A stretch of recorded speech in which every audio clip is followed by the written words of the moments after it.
5 years and still talking. This is GabNet, the Great American Broadcast Network. Talk like you've never heard it before. Hit it!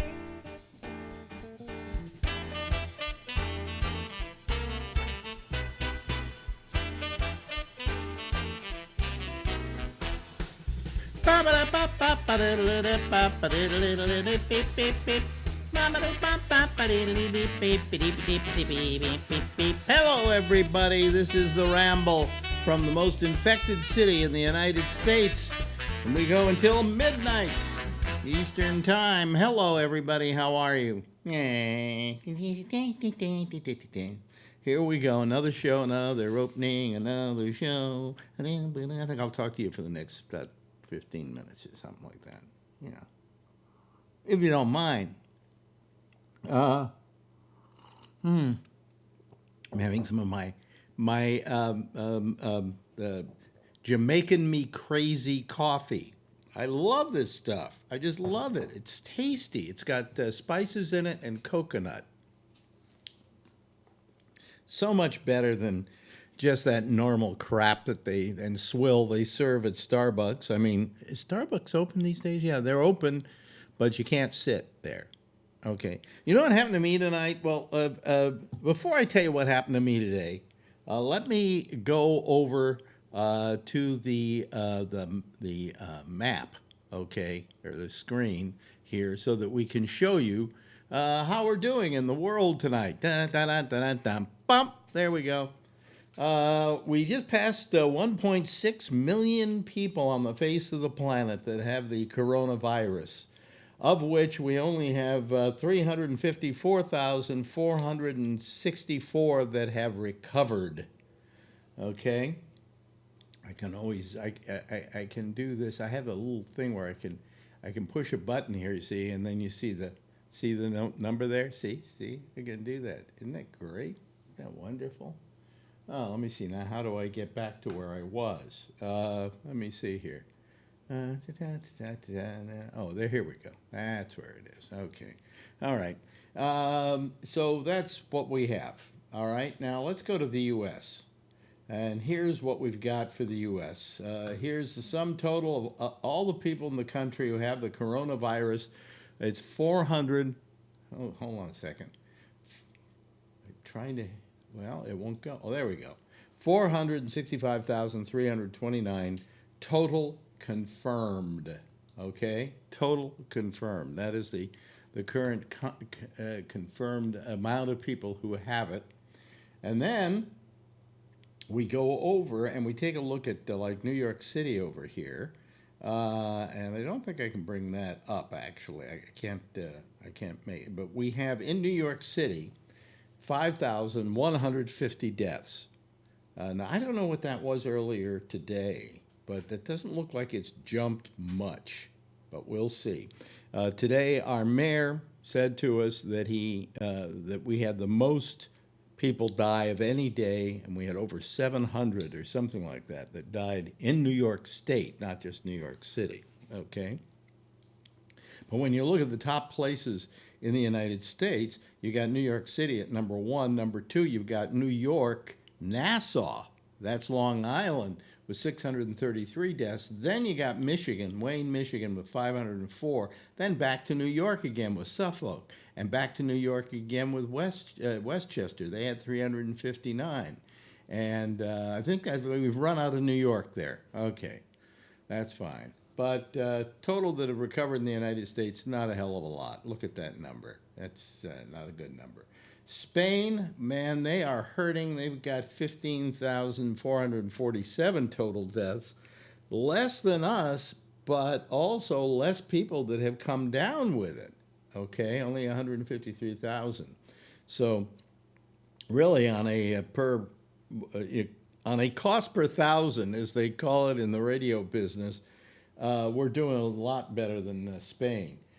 Italy, 18,279 out of only 143,000 people who had the coronavirus. So that the per 1,000 deaths with them is maybe higher than anywhere else in the world. Then we got France, Let's see here. I see London. I see France. I see, anyway, France 12,000, Germany 2,000, China 3,339 total deaths, but they got less people that actually have it. Germany has a lot more. But you see, we don't know whether China's telling us the truth or not. But let's assume they are. Iran doing not very well. Look how many, out of 66,220 people, they've got 4,110 deaths. So per thousand, they may be the hottest hotspot in the world. But this is pretty much it. You know, we got the United Kingdom, where they have one less coronavirus person today because their prime minister is on the mend. They've had a total amount of 7,993 total deaths. Again, the U.S. today, we have 16,000 souls that will no longer be with us. And it grieves me. I'll tell you, it really does grieve me, because this is something that we saw coming, okay? How did we see it coming? I saw a clip today of Barack Obama speaking, I think, to the public in general about a possible pandemic that could happen. He said it could happen next year, it could happen 10 years from now, but we have to be prepared for it. And he created a pandemic task force to look at ways in which we could handle things if this kind of thing happened. Not only the disease itself, but the economic problems that would occur if that happened. And he had a virus task force that he initiated. I believe the date on the timestamp on the video was December 2014. Okay, and when Trump came into office, he was told by, always when a new president comes into office, they talk to the previous administration at great length about various things of concern, part of which is like, watch out for ISIS, or watch out for this, or watch out for that. And one of the things was, watch out for a possible pandemic. Here's what we found out so far in working through it, and here's all the information you have and everything. And what was the next thing that this fine new president of ours, Donald Trump, who can't do anything wrong, I mean, he's perfect, did was he disbanded the task force. Now, this was a task force that was visionary on the part of Barack Obama. I don't care what you think about Barack Obama, you have to admit that's pretty visionary to say, hey, there's the possibility that a pandemic could take place and then we're not prepared for it. So let's start a task force and let's get prepared for it. Well, he hadn't been in office long enough to be able to really get it rolling to any great extent. And so consequently, the new president comes in, disbands the pandemic task force. We don't need that. That's never going to happen. That's not going to happen. No. That's not what he's going to tell you now. He always knew there was going to be a pandemic. He was ready for it. He stopped the Chinese from coming in here. Let's see, stopped the Chinese, I think, in December, maybe early January. And I think the first thing with Hunan in China was October, somewhere around there. Well, who am I to complain? We have a wonderful president who's doing everything he can to keep us safe. So say how many people do we have that are dead now in the United States? The 16,000. The 16,000. Let me show it to you again. 16,672 dead people who have Donald Trump to thank for making sure they didn't die.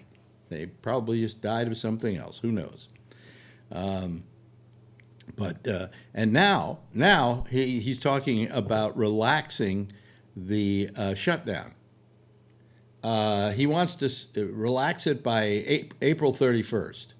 You see, all he sees in his little pea brain is the economic problems mainly because he's all money and all he cares about is the money side of it. He doesn't care really, I think, about the human toll.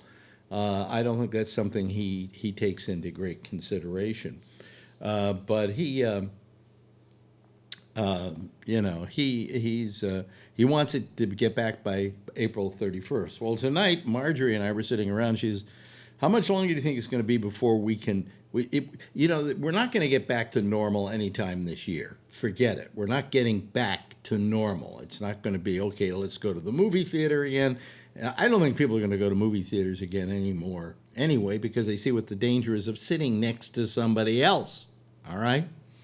But getting back to that normalcy that we had, where you're not afraid to go down to the grocery store. You're not afraid to go to the pharmacy. It's not going to kill you to go get a haircut. Look at this. Look at that. It's getting terrible. To get a haircut. Those things are not going to come back to normalcy anytime soon. And I think it will be at least a year before we get back to any kind of real normalcy. Now, when are we going to be able to go out without face masks? Probably, I would say, not anytime in the near future. When are we going to be able to go outside with face masks? I would say, I told her I felt 2 months was an outside bet, but certainly April 31st that's just dreaming. And it's dangerous of the president to even suggest it, okay, or to get people's hopes up. He's trying to push people back into the workforce so that the government won't be hemorrhaging money. You see, here's what happened back in the days of the Depression, the Great Depression, where more people were out of work than are out of work right now, or at least in percentage-wise. The American people were kind of disgusted with capitalism. The reason they were sick of it and kind of didn't like it too much is because, well, capitalism wasn't working.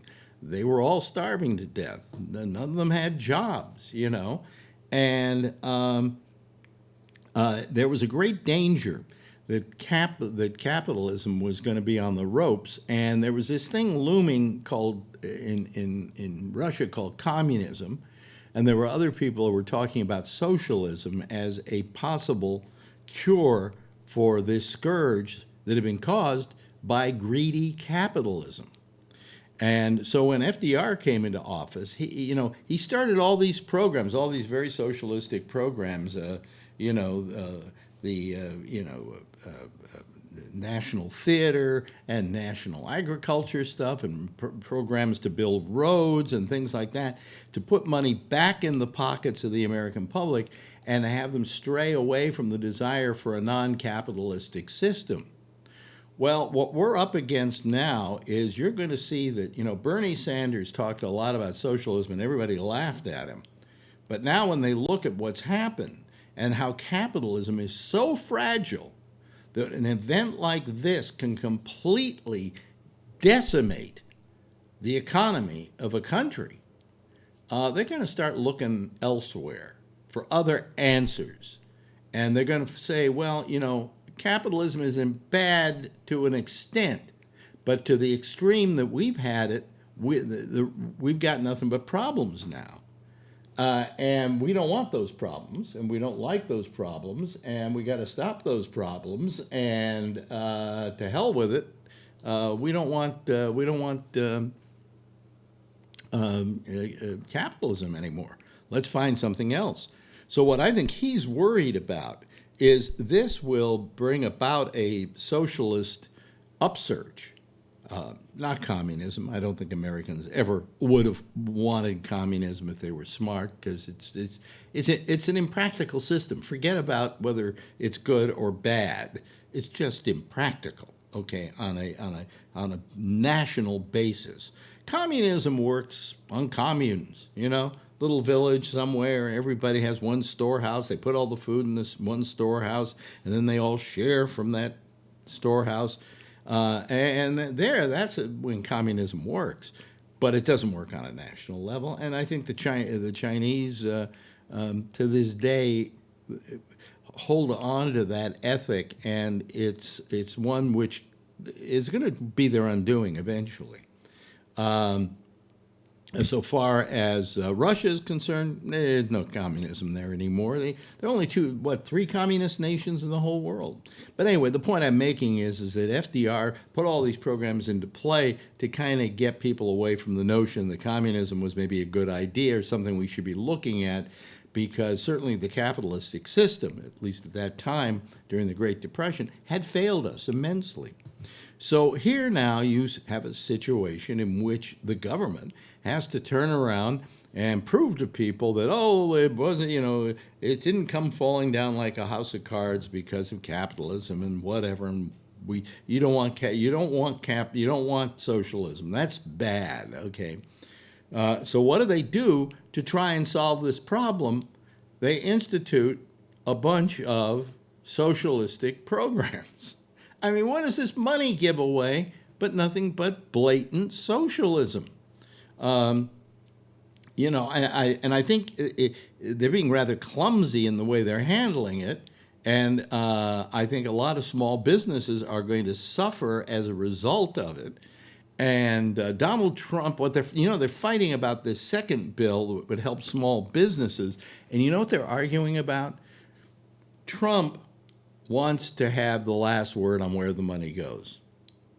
And they say, no, we want to be able to specify where the money goes, and we want to make sure it only goes to small business, that it doesn't go to lining the pockets of your pals, okay? So that's what they're arguing about now. Meanwhile, the small businesses are floundering, and the really small businesses are probably going to fail anyway, unfortunately. So we've got a real mess in this country, and the only way we're going to solve it is we got to get everybody well. Okay, we've got to somehow come up with a bunch of things. Number one, we got to come up with a vaccine, and I think they can do that. They can do that fairly rapidly. I'm not talking about next week. I'm not talking about next month. But by the end of the year, we probably may have a vaccine, and there may be a second wave of this virus, and it will attend to that second wave. The other thing is, of course, if there are any possible cures out there that don't necessarily have to do with a company that Trump is invested in, and isn't the idea of a good idea by Laura Ingraham, those things will kind of help us along. But what we've got to do is we've got to get the nation well again. And that is not going to be done in the next, 20 days from now? Come on. Not going to happen. Not going to happen. Okay. Anyway, so what happened to me today? So this was... So we're here, and Marjorie every now and then says, I'll go down to the grocery store and get some groceries. And then she goes down at like 7 o'clock in the morning, and she's like the first one there, and she's wearing her mask, and she's got her gloves, and, I wish we had a hazmat suit. I'd have her wear that too. And she's going instead of me because I don't know, I haven't been able to ask a doctor. Maybe there's a doctor out there right now who can tell me that since I had this radiation, these seeds in my prostate, I have a possibility that I'm more compromised, say, because I could be more compromised to this kind of thing just because I have the radiation thing going on. Once that subsides. But anyway, I don't like her going to the grocery store, but she does occasionally. Well, I told her the last couple of days, I said, you're not going. That's it. You're just not going. I don't want to think that you died because I was hungry, okay, or that you were hungry, or that you had to get yourself your juice oranges, We somehow can, thaw out everything that we've been freezing for years in that refrigerator. There's some ravioli in there, and there are a few other things. Somehow we can get by. And the other thing we can do is we can order out. So tonight I said, look, I'll pay for it. Let's order out to Popeyes, right? Because you can order to Popeyes and they deliver. So I go online, I got my app, and I put in the app, I want the 8 pieces, and with the biscuits, and then we want the red beans and rice, and how much is that going to come to with the tip and tax of, oh, look, $40. Okay, well, I then go, okay, put it on my Apple Pay, boom, I hit the thing. And the next thing I know, I get a call, and it's from the delivery guy, and he's from a private delivery company that goes to Popeyes, picks up the stuff, and then takes it out. And he said he went to the store, and it's closed. It wasn't open. And I went, what? He says, it's not open. I said, I just paid with my Apple Pay. And how do I get that back? He says, I don't know. I don't have anything to do with that. Goodbye. Okay.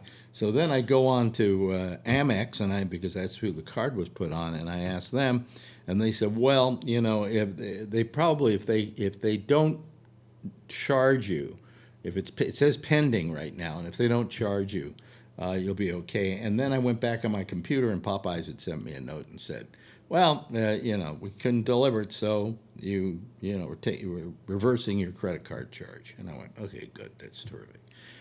That's not a problem. All right. But the thing I'm thinking is, why in the hell didn't they put in there you can't get it from that store because that store isn't open at this hour or whatever? And normally, the last time I ordered it, it was dinner time, and they delivered it, and it was fine. But somehow the store is closed. Now, I don't know if all the Popeyes aren't just closing because people are refusing to come to work. And quite frankly, I don't blame them because, again, is that minimal paycheck they get from Popeyes, which has got to be $3.50 an hour or something, is it worth dying for? So, a lot of people who are in grocery stores and places like that are just saying, hell, I don't care. Fire me. I'm not coming in. I'm not gonna die. If I were working at my supermarket down the street, I would not go to work. Okay? It's not worth the risk. Plus, they just aren't doing a lot to help them. Some of these places aren't even giving them face masks. So, whatever. Anyway.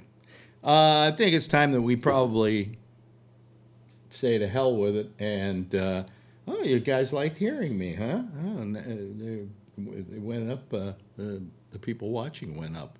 And now they're going down that they know I'm going to the citizen panel because I think there's certain people they don't like to hear. But that's okay. They get replaced by other people, okay? But do stick with us because we do have a thing here called the citizen panel. And as soon as I can get Skype going, there we go. There's Skype. Boy, is it slow tonight. Okay, are we all right? Okay, we're okay. All right, let me turn this thing on so you can all see that it's lit green. There we go, active. Okay, there we go. And now I just wait for people to call, and then I put their little faces in the picture, and we all talk to each other, and that goes on for about another hour, and then I go, I say goodbye, and I post the shows, and I go in the other room and watch some TV. Anyway, Charlie Wallace is calling us. Charlie, you there? Here he is. I'm waiting to see his picture before I try to put him up there. You there, Charlie? Wait a minute. Hold on a second. Rob Alfano is calling. Hello, Rob. You there, Rob? Rob? Yes. Okay, you're there. You're there. Charlie, are you there? There's Charlie. Okay, now I can put you somewhere here. Hold on a second. Let me put Charlie Wallace in the number 2 spot. Okay, Charles Wallace. There we go. And boom, and then I can do this. And we're off to the races. There we go. Here comes Josh Wheeler. He was here last night. Eloquent last night. Very eloquent last night. Horton here's an eloquent or something. What is it? Let me see here. Where are we? Go to number 3 again. I wait for his picture to come on, and then I can add him to the Josh. Is your camera on?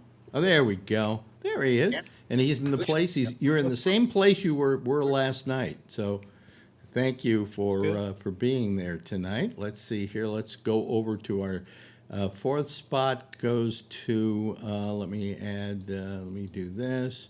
Okay, cancel. Then I will go. I will go here and scuba diver. There's Phil, and there we go. There we go. There are 4 people already. And here comes Jeff Zeller, who I had trouble with last night because I had 2 Jeffs here last night. And when that happens, I should name one Jeff somebody, and I would always name you Jeff Z. It's the way to do it, right? Oh, then Jeff's there too. Yeah, he's right in the spot he was in last night. Hello, everybody. How are you this evening? Good. Yeah, are we all healthy? So far. So far.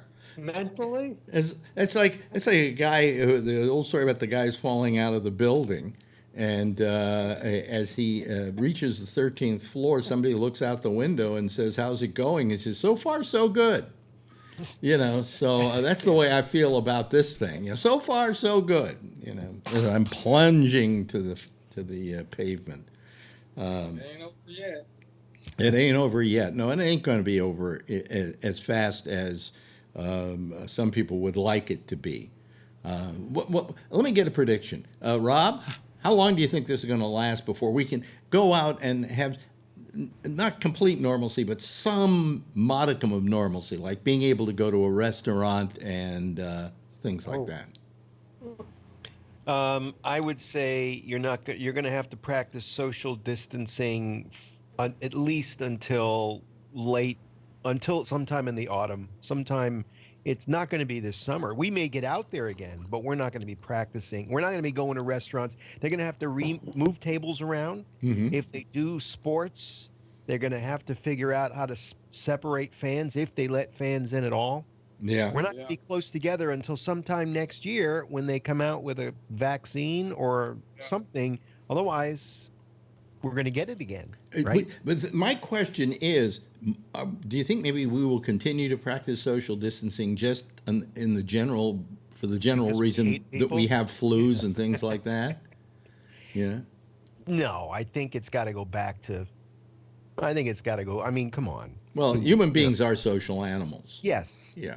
Yeah. I may not be, but most are. And I'm not either. So that's why I never come to see you, and you never come to see me. Larry David, it's like, this kind of thing's working out. I get to stay home. I don't have to see anybody. I don't have to talk to anybody. ain't half bad, is it? Let me see here. Josh, your prediction. When do you think we're going to be back and having people doing things, when we get back? I'm not saying normal, because I think it's going to be a while before we get to a point of normalcy. But do you have any prediction on how long it's going to be before we can somehow have a hello, Bree, by the way, we can have any kind of normalcy at all? And I really don't know. I don't think it's going to be very long, to be honest with you. You mean you think we'll be back doing stuff sooner rather than later? Yeah, because in most places that I've been or been around, no one really slowed down much anyway. I mean, I think they did maybe where you live, but in most other parts of the country, that stuff was all talk. Yeah. There's a stay-at-home order where I live. No one stayed at home. Really? Everyone went out. Yeah, well, but on the other hand, where you live, is there a density of population? I mean, like I go out if on a normal day, if I went out on the street in New York City, and Rob knows this, and Tony certainly knows this, Jeff knows this. There's no way you can create a social distance from anybody because everybody's so close to each other. If you're just going down into the subway at rush hour, whereas in places like where you live, not a, you can avoid people a little more. You can keep Well, but that not social really. I mean, distance. I work in Columbus, Ohio, which is the 15th most populated city in America. Mm-hmm. I work in a department where truck drivers come in every single day, Mm-hmm. 25 to 30 per day, and pass paperwork back and forth with guys in my department. Yeah. Hey, where'd you pick this load up at? Yeah. New York City. Would you The feel? next driver comes in. Where'd you pick this load up at? Yeah. San Francisco. Yeah. Now, my question to you though would be, how safe would you feel going to a restaurant at this at right now? Let's say. Okay. I mean, I would probably be okay. If you take steps to take care of yourself. Mm-hmm. I mean, I don't mind the things that were done. My problem is, I wish that we would have done more. So that we could get over it. More quickly. Mm-hmm. My problem is you can't go to a restaurant. You can't go to the bookstore. You can't go buy clothing. You can't go do anything that's Mm-hmm. recreational. I can't watch any baseball. I can't watch any football. I can't watch any golf. But by God, you better have your ass to work every morning at 5:30. Yeah. Yeah. And That's make just sure you over put where your you make are. sure you put your 11 hours in every day.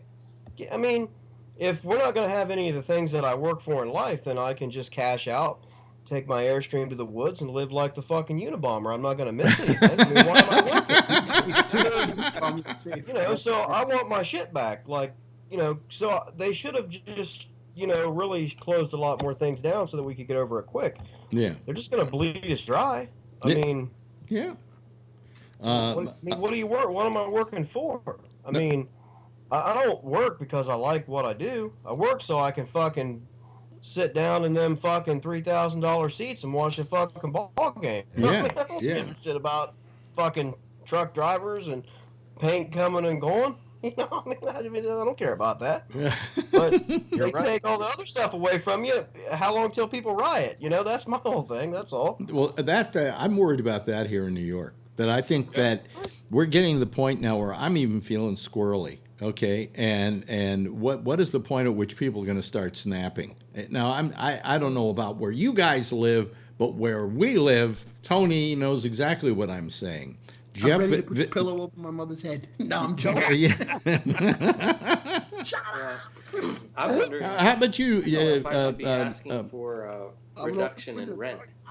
Darth Pat? Is there anybody that is there any prediction you have as to when maybe we'll be able to get back? Not to and normalcy is not what I'm talking about here. Okay, but some kind of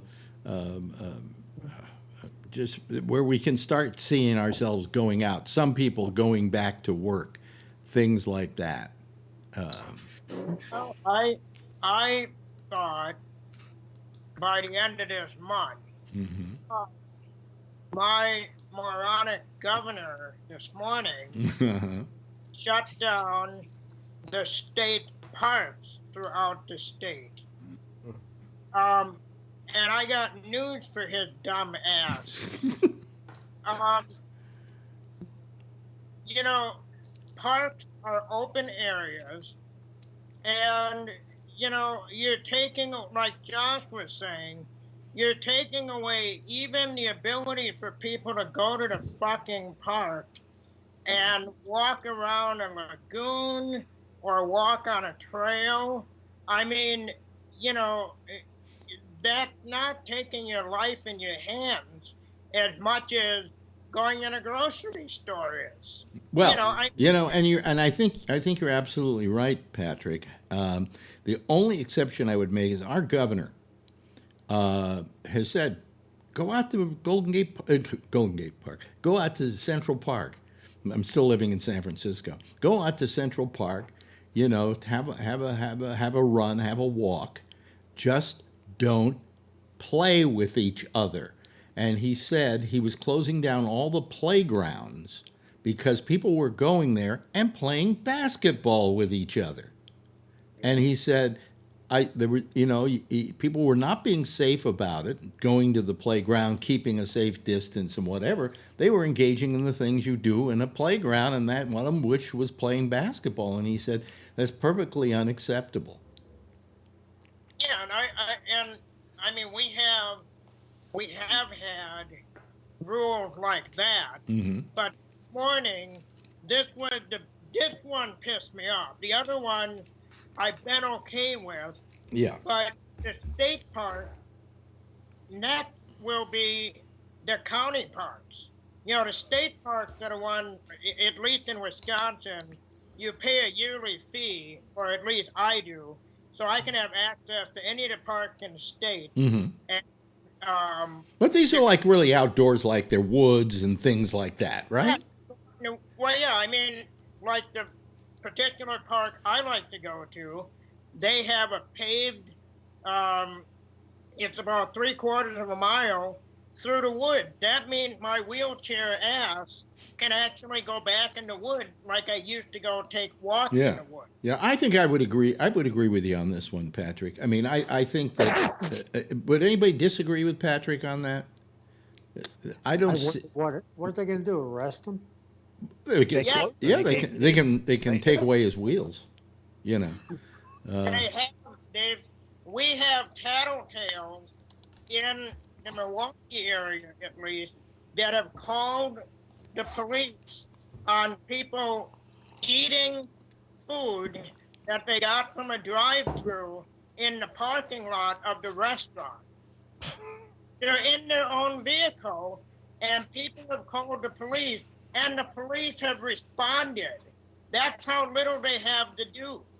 Well, ours are very busy here, and the only thing that the governor did yesterday was raise the fine for ignoring social distancing from $200 to $1,000, and I don't disagree with that one.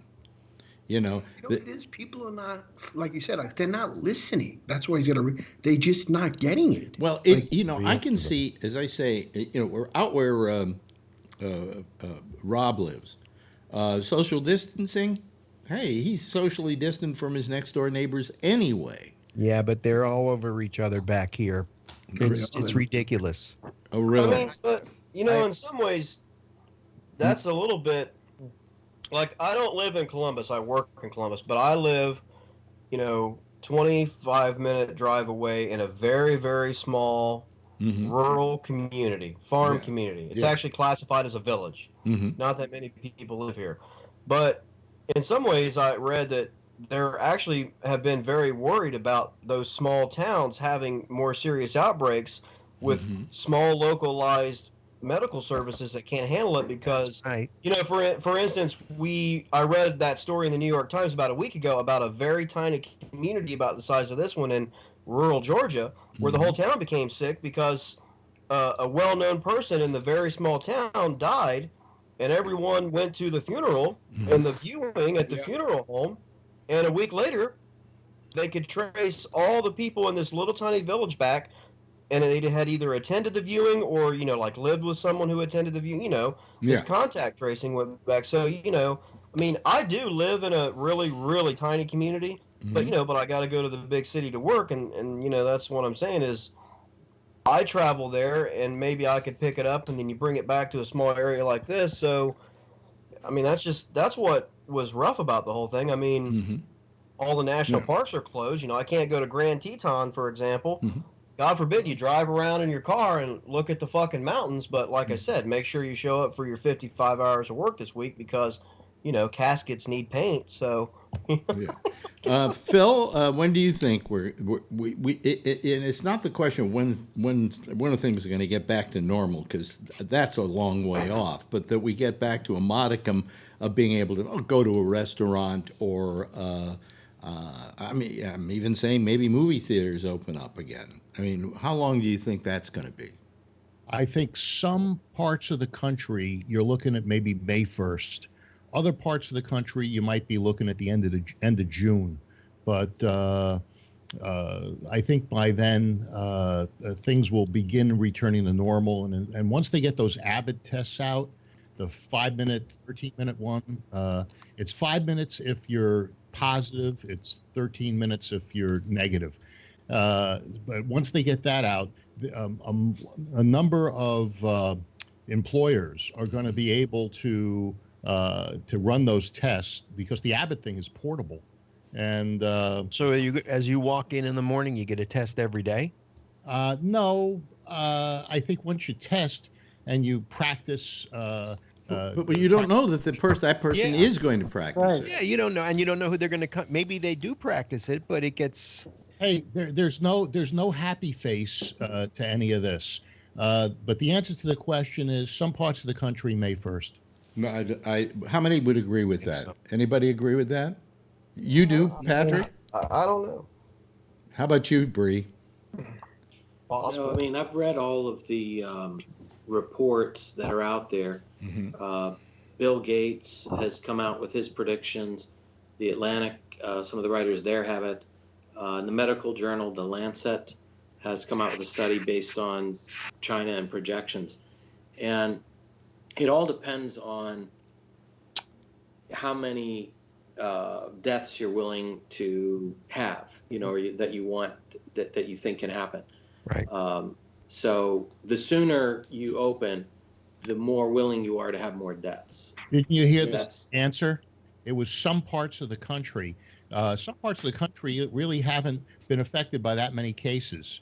And, there are other parts of the country that, are hubs, and they're going to have to stay closed. Yeah, but you also don't know, Phil, that by the time we reach the end of April, as you make it, or the 1st of May, that those smaller towns are going to be far more impacted. Like we're finding out now that towns that we didn't think were impacted have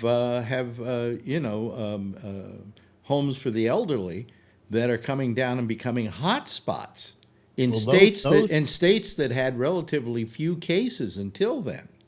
And that's a very astute observation that I've heard all day today, is that these care homes or assisted living homes are testing very, very high, and so those are the areas that you have to continue to separate and keep people hunkered down. Maybe also, if you're over 65, even if your area is doing well, you should still continue to maybe go through June.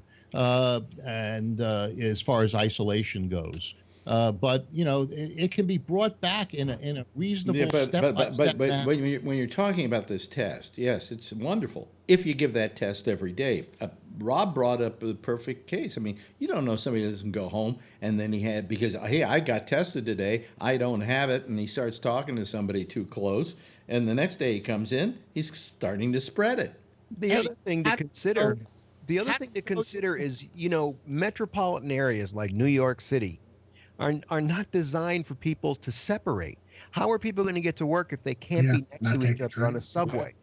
They're not going to go. Island Railroad or when you walk up the stairs, as soon as you land in Penn Station, you are butt against people. You're not 6 feet away from anybody. You don't hear. I don't hear.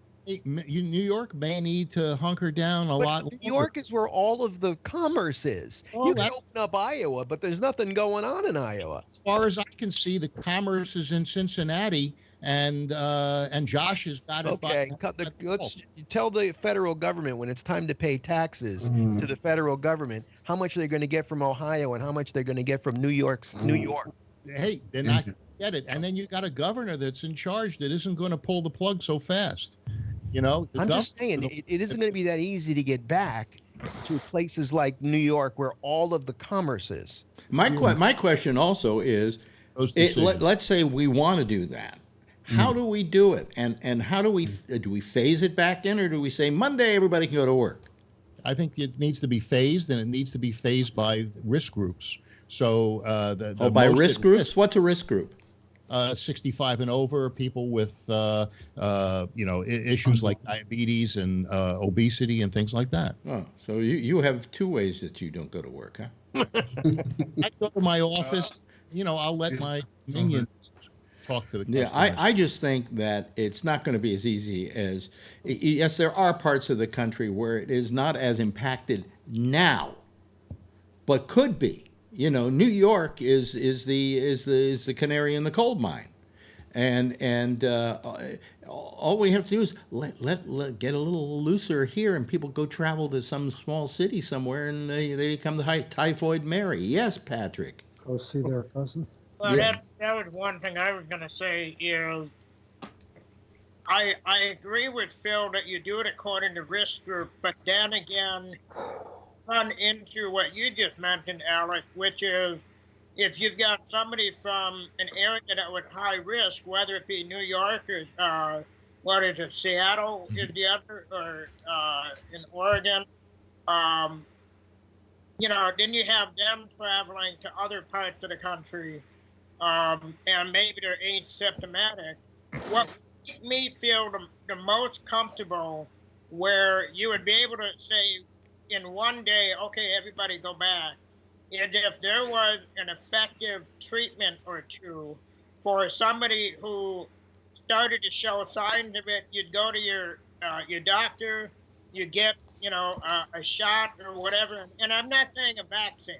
I know that's a ways off, but treatment, similarly to what you do for a cold, or, you know, where you start just kind of knocking it down a bit. Here, you know, there are certain considerations that have to be taken into account. I would say that the only people that I would let go back to work tomorrow, okay, would be those people who have had it and no longer have it, and test negative for it, but they've had it, because then they've got antibodies in them, and they could probably, you know, let them man the grocery stores, you know. But we don't know who those are yet. We don't have the antibody test. Okay, well, I have a friend who just got over 3 weeks of having a temperature, feeling terrible. His doctor said, I think maybe you have the coronavirus. Stay home, stay away from your wife, and blah blah blah blah blah. But he doesn't know whether he had it or not. Oh, he didn't take the Because test. he didn't have, he didn't. Let me Test. finish, Phil. He didn't have any of the. He didn't have the symptoms of like congestion in the chest. So he thinks maybe I didn't have it. Maybe I just had a common flu or a common cold, or it was something else. But I don't know. So he doesn't know. Unless we have tests, he's never an antibody test. He's never going to know whether he had it or not. You know, and he can't assume now that he didn't have it, that he did have it. Now he's free to go outside and hang out with hang out with nobody, because there's nobody out there. But listen to this, Alex. I just talked to my cousin today. She has it. She tested positive, Joy.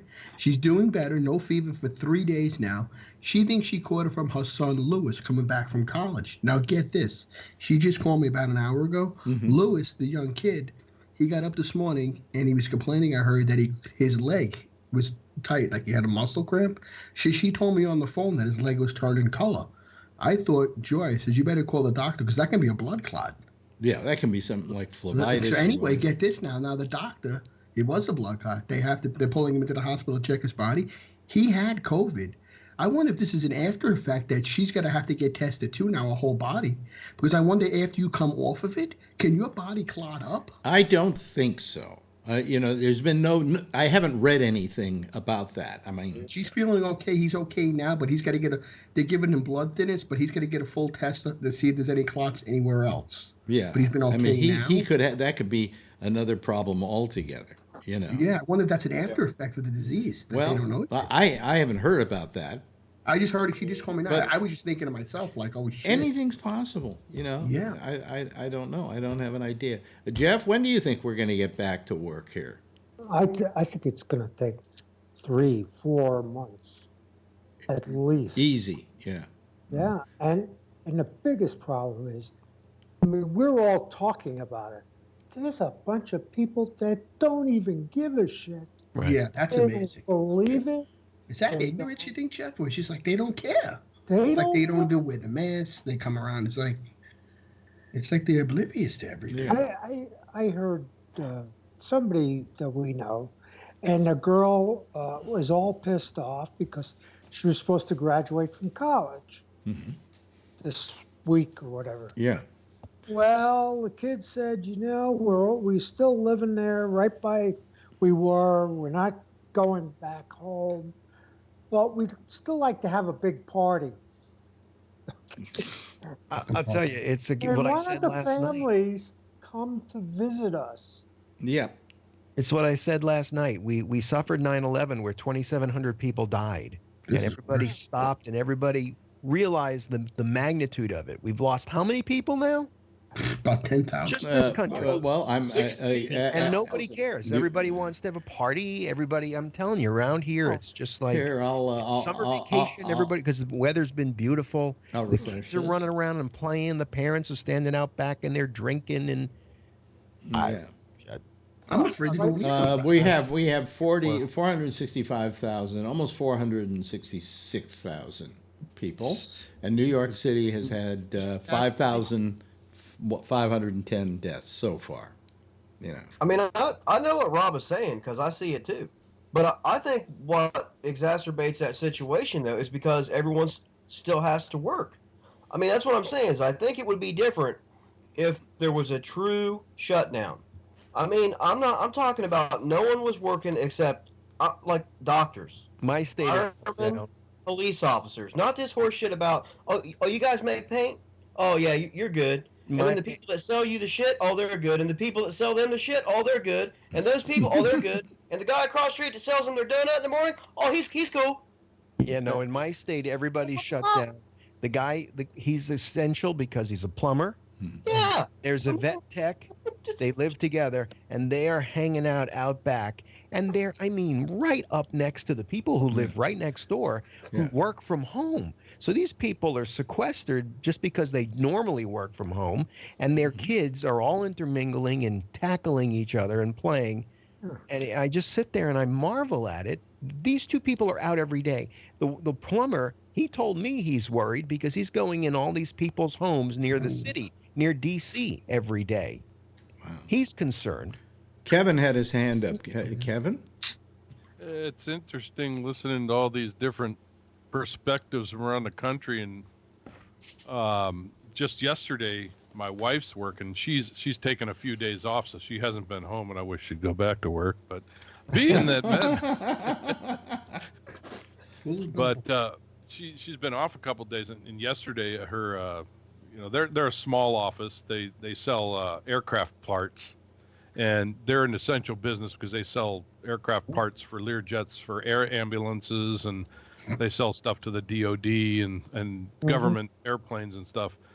But they had code enforcement and the police come in yesterday and inspect the business. And it's just a small little hangar out at the airport. We're a small municipal airport. And they came out there and they inspected the business. They made sure that, they had signs up, that they had hand sanitizer, that they had masks, that they had gloves for the employees. They did a full inspection on the place. And of course, I had been through all this during H1N1 running a warehouse, and we had the same thing. And we're a big corporate company, kind of like what Josh is involved with. We had all that stuff prepared, and I kept telling her, I said, you're going to have to get this, and you're going to have to get this, and you're going to have to get a kit and all this other stuff. And she kept saying, well, they don't do that. They don't do that. Well, sure and shit, they came in yesterday, and they said, you got to get signs, you got to get this, you got to get that, and we'll be back in 4 days, and we're going to make sure it's all there, or we're shutting you down. So it was pretty interesting because you listen around the country here, and, it's like business as usual, especially with Josh. I'm still baffled why Sherwin-Williams is still in business. I guess paint is probably somewhere along the line that you're probably supplying paint to a government agency, and that's what they're using. Because I know you guys used to supply paint to our company, and but is paint? You hear about what's not being done in certain parts of the country, and then you see what's going on here locally in California, and we've actually nailed the curve at this point. I'm knock on wood for what we've done here in California, because we jumped on it early. Our curve hasn't peaked, and it's starting to flatten already. And but if suddenly your governor said, oh, everybody can start going out again and don't worry about social distancing, blah blah, it would come back again. course. You know, Yeah, would come and, back with you a know, vengeance. I even went out today because I went to the hardware store to get some stuff, and I was going to go over to the lumber yard to get some lumber for my wife because she has some honeydews for me now that she's home.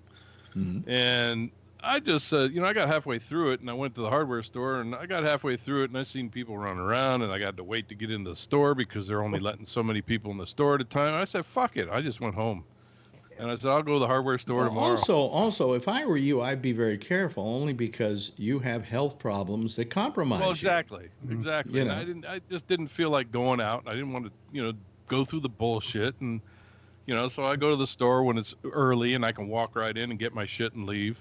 Mhm. And I had to wait in line. I said, you know what? Fuck it. I don't need this shit. Plus, Yeah. I didn't have to do my honeydews. But, Yeah. it seems a little different in different parts of the country.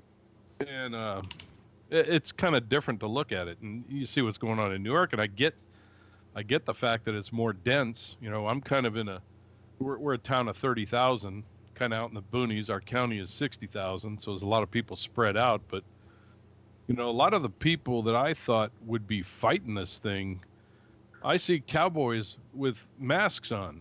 It's pretty damn funny. No.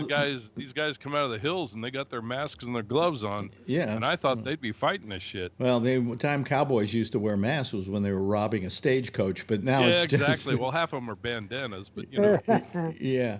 But it's pretty funny. Let me ask Charlie. We haven't gone to you, Charlie. When do you think? How long do you think it's going to be before we can hug each other?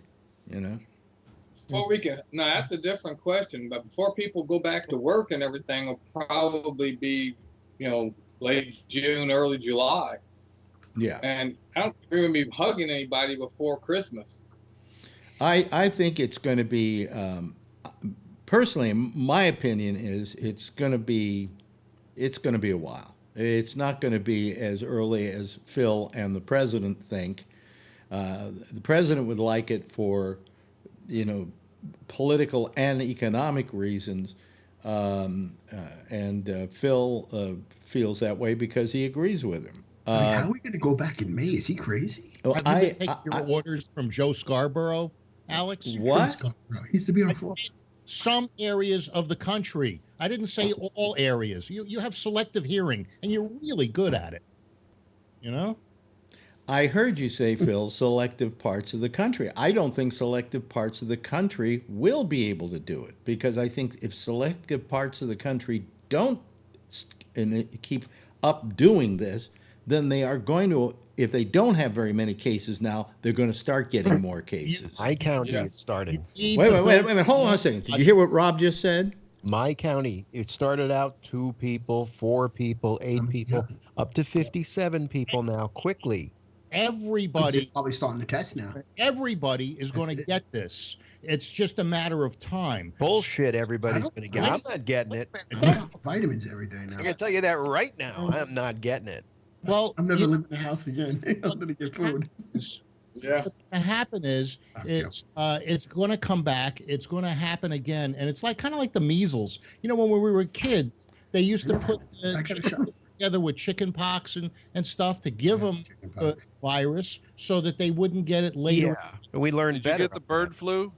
No, I don't know what the bird. Did you get swine flu? No. Did you get H1N1? I never got the measles. Okay, so you didn't get those. You're not necessarily going to get corona.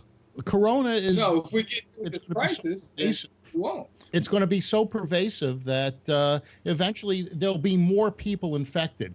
And no, you get herd immunity. That's what happens. You get an immunity to it. But they have to find a vaccine, and you got to find the antibodies that the body has to build against it. Yeah. Well, they don't have don't necessarily get it. And it's running around now. So there's going to be more people that get it. But if they get it, some people don't even show symptoms when they get it. That's what your doctor always says when you say, "I think I've got coronavirus." He says, "It's going around." Yeah. It's going around. I heard today. What? I heard that they were actually looking at Viagra as a therapy. Wouldn't that be funny? But you then can't you'd know somebody. anybody. Imagine the doctor. Wait a minute. Wait a minute. Hold on a second. I'm pondering a possible joke here. Hold on. Well, you don't have to ponder it. You just walk down the street. You say, "Oh, he's got a 4-hour right there." Yeah.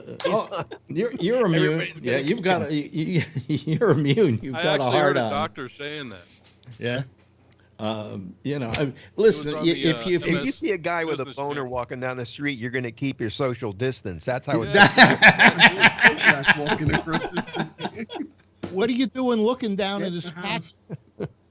Don't have to. Yeah. It's going to be anarchy in the street. They don't even have medicine you could say that they can take for it. Yeah. Well, I mean, look, I believe medical science will come up with a what do you call it? Inoculation or whatever. Because if they get whoever. But my question is, what are we going to do to make sure this scenario doesn't happen again? Because it happened this time, and I think it's possible something else could come along soon and do it all over again. What do we do, and how do we prepare for this happening so that we don't wind up bankrupting a nation, putting people out of work, having people die in massive amounts? I mean, what are we going to have to do? Are we going to have to change the entire way we do business as countries? And sacrifice our old people. If you're over 75, you go to the slaughter. You go to carousel. Yeah. You know. Go through the door and close it, and you're gone. Yeah, you're gone.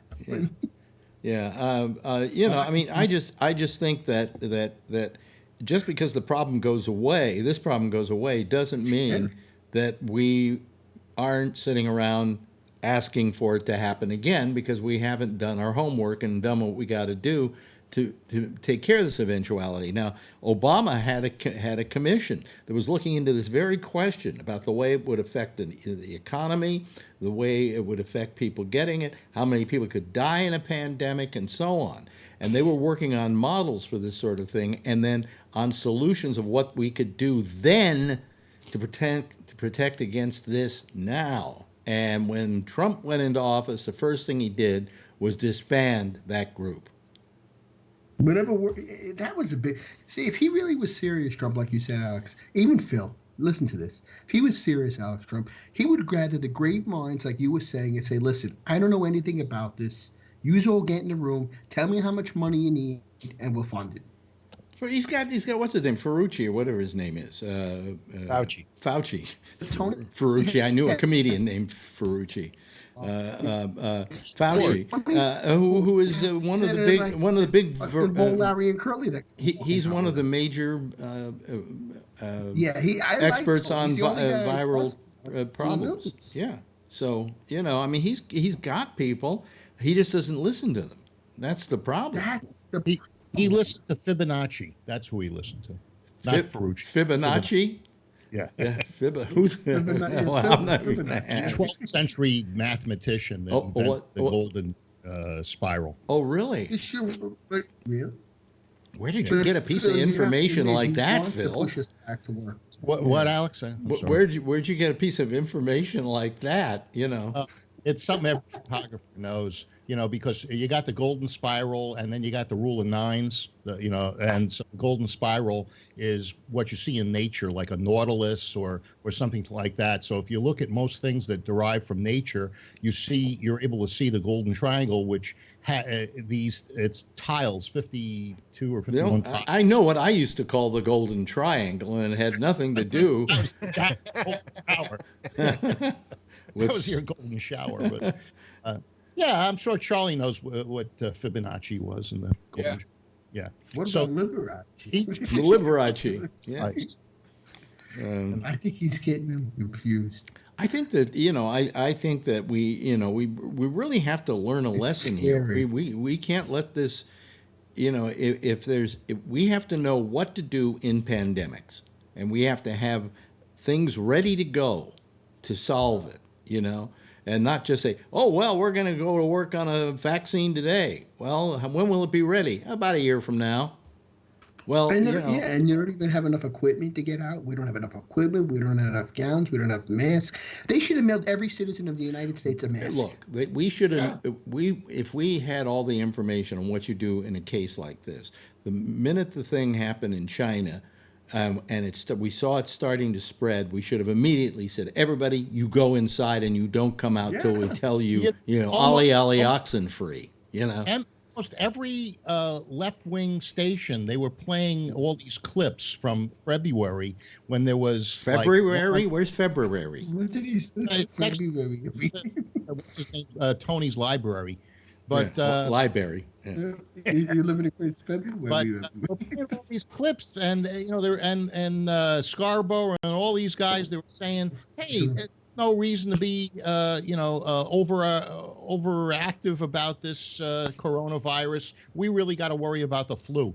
I saw a clip after clip after clip. These guys. Where did you see these clips, Phil? Nancy Pelosi. Where did you see the clips? On Hannity. On Hannity, yeah. Well, and did he show you any clips where maybe somebody on the left was saying, "Hey, this thing is happening in Hunan. We better keep our eyes out for it and do something about it before it gets us"? No, but why didn't Hannity? I'm sure there were clips. I said it on this program when Hunan first happened. Okay. Who's the kid that's mother was the fashion icon that just died? Anderson Cooper. Lori Vanderbilt. No, but you didn't hear what I'm saying, Phil. You're getting your information from somebody who is selectively picking and not showing you the ones that don't make his case. Okay. Of course, but there's also all I'm saying is that yes, some people did not see this coming. They didn't think it was anything to take seriously. I would love to know the context as to why he was showing that. Was it to defend the fact that he was calling it a liberal, left-wing way to bring the president down? Is that what the reason why he was playing those clips? Probably. But why don't you listen to it? Why did he play the clip? Did he play the clip of Obama giving a speech saying that we're going to start this commission? Because if a pandemic, it's not a question of when. We will have a pandemic eventually, and we have to be ready for it. And so I'm impaneling this commission to look into this and to research it. Did he play that clip? How come? Wait a minute, Phil. Did he play that clip? Ask the question. Yeah. How come Cuomo said there was no way to be prepared for this virus? There was no way. There was no way to be prepared for this virus because we weren't in defensive posture for it. Well, hey, all I'm saying is a lot of these. Wait a minute, Rob, what? That's what Obama's plan was designed to do, was to help get ready. But of course, Trump says, "States, you're on your own. Figure it out. We're just federal government." The problem is you had all of these talking heads saying this initially, and now they forgot what they said, and they're using it for political reasons to try to go after Trump. And they've changed their tune. Even when in Phil, they're not the president of the United States, and they're not responsible for the health and well-being of the country. They're the ones that are trying to crash the economy. Oh, jeez. Crash the economy. Nobody's trying to crash the economy. You're trying to kill the people. Yeah, we all want to crash the economy. Yeah, I love the fact that I've got 30% less money today than I did several months ago when this thing started. Yeah, I'm a liberal and I want to crash the economy. Are you nuts? Are you crazy? I would love to say nothing. Trump's approval rating is at 49% today, the highest that it's been. Well, that's why it's an approval rating and not an IQ.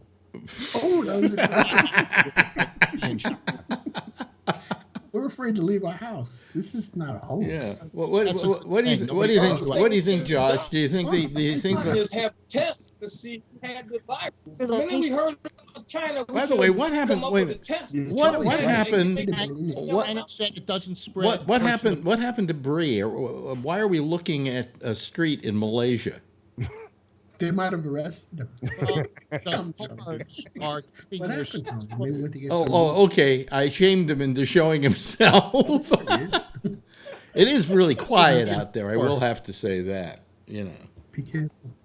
Now we're seeing his floor. Yeah. Now we see his thumb. It's quiet out there. So you think, Alex, we're not going to go back in New York probably till like July, August, maybe then? Oh, Like minimum I think that's a good conservative estimate. Josh, thoughts on what we've been saying here? Do you think that's the liberals want the market to crash? No, I wouldn't think so. I mean, the Secretary of the Treasury was the one a week ago who said he thinks unemployment would exceed 20% by the summer. I mean, that's coming from Trump's own, Yeah. executive branch. So, I mean, I don't know. I mean, I'm not going to get into too much of an argument about it. I mean, so what was?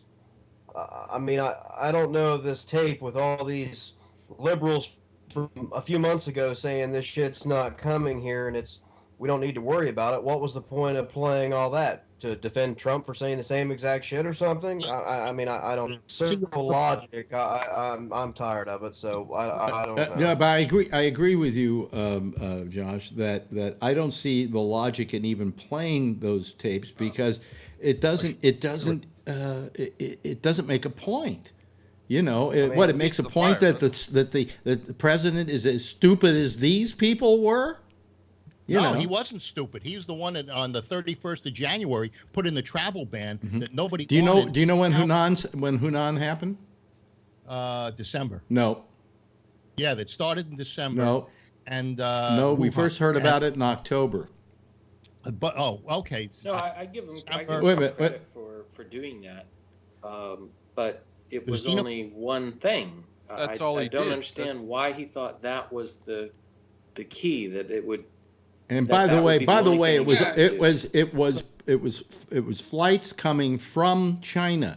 That doesn't mean that a person in China couldn't travel to Europe and then come in by the East Coast. In fact, the people who my wife works with, who work out of Hong Kong,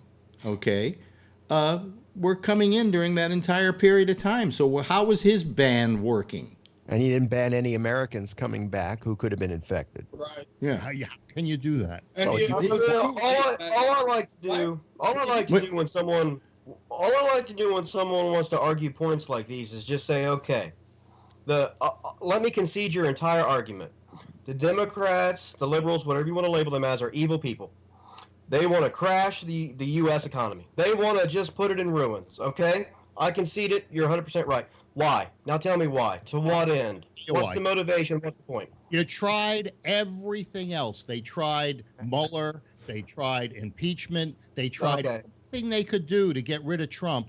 And now they're trying. So we want to kill off Americans and take money out of our own pockets to get even with Trump. How many liberals lost their jobs? Do you think that how many liberals are out of jobs? Do you think that the politicians are losing any money? No, they were out there selling their stocks months ago. Well, what do you think Trump has stocks in? Martha Stewart did. Yeah, well, and if one of those people that did that were your congressman and he were on the ballot tomorrow and he was a Republican, I got a $100 bill that says you'd vote for him. So again, what's your point? Einstein. What's the end game? I mean, you're like these people who argue that the government's going to come take us and put us in train cars and send us to the camps again, to which I say, okay, what's the point? Once they've wiped out 99.9% of the population, what's next? Are they just going to play with their own toys after that? Hey, who will cook their meals and clean their floors? Forklift over it.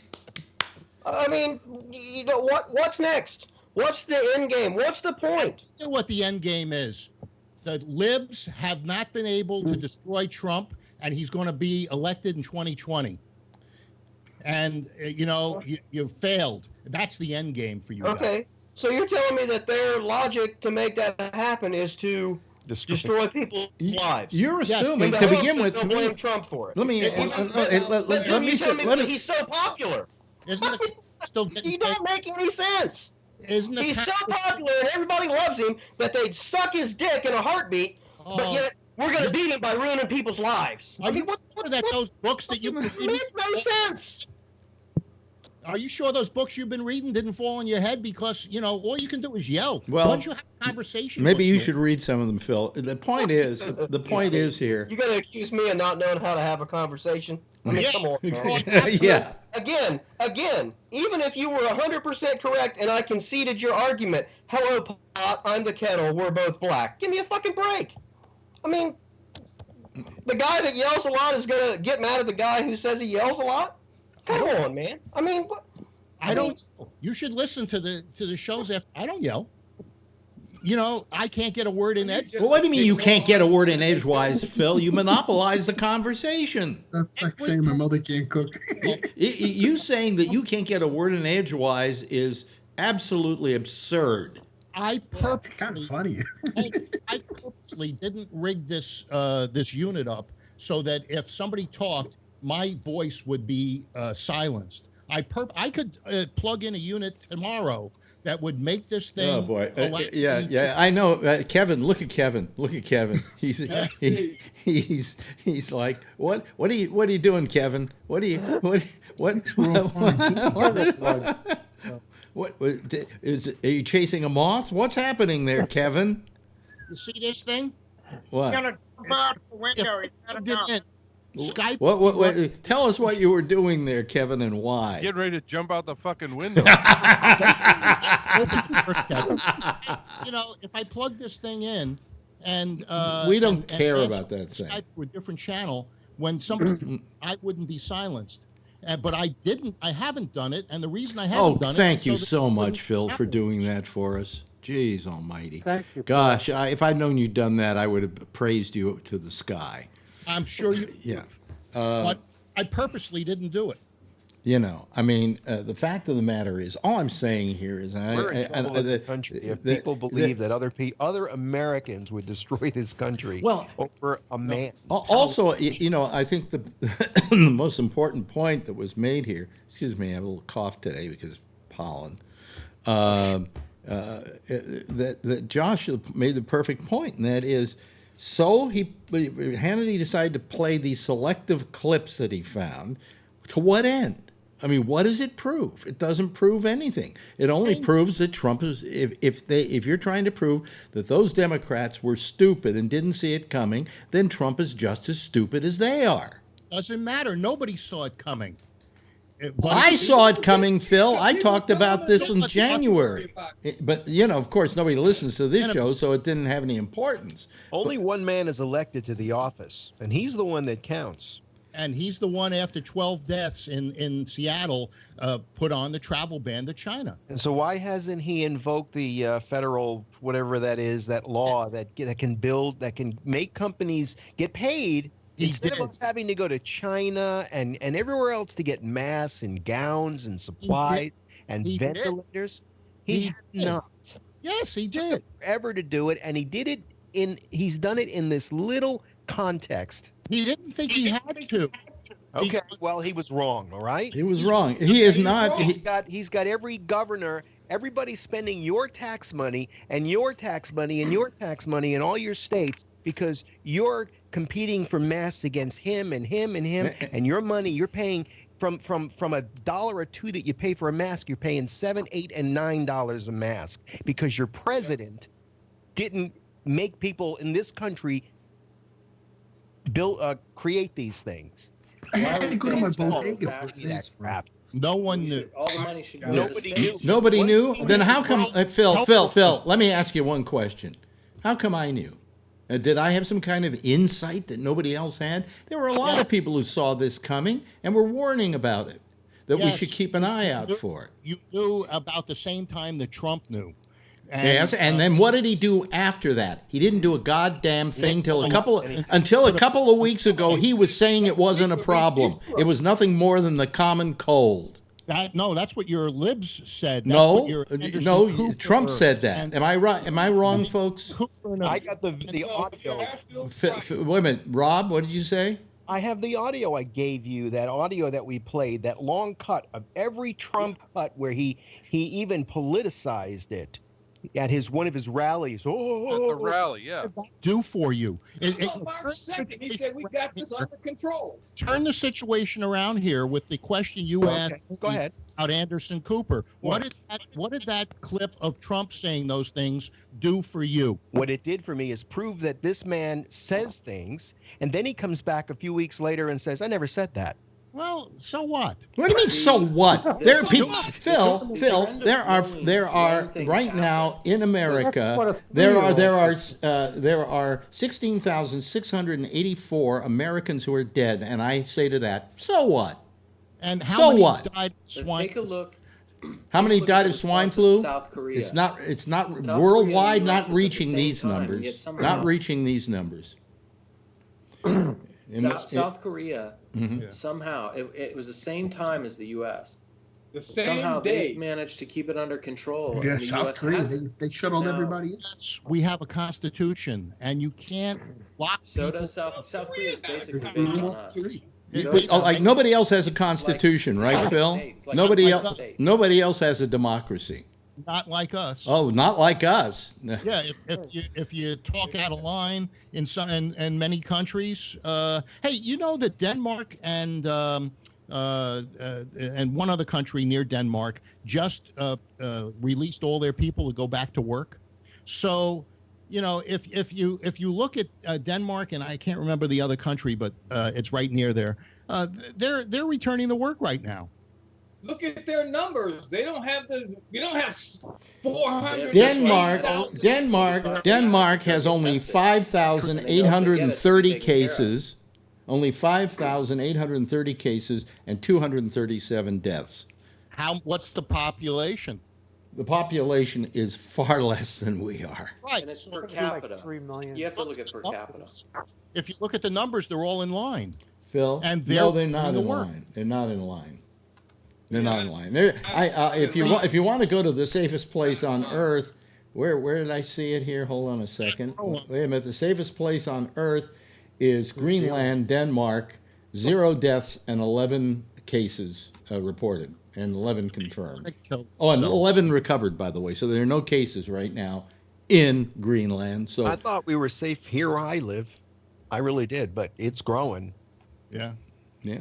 I thought we were safe here. I was like, you know what? This is 2 hours from any airport.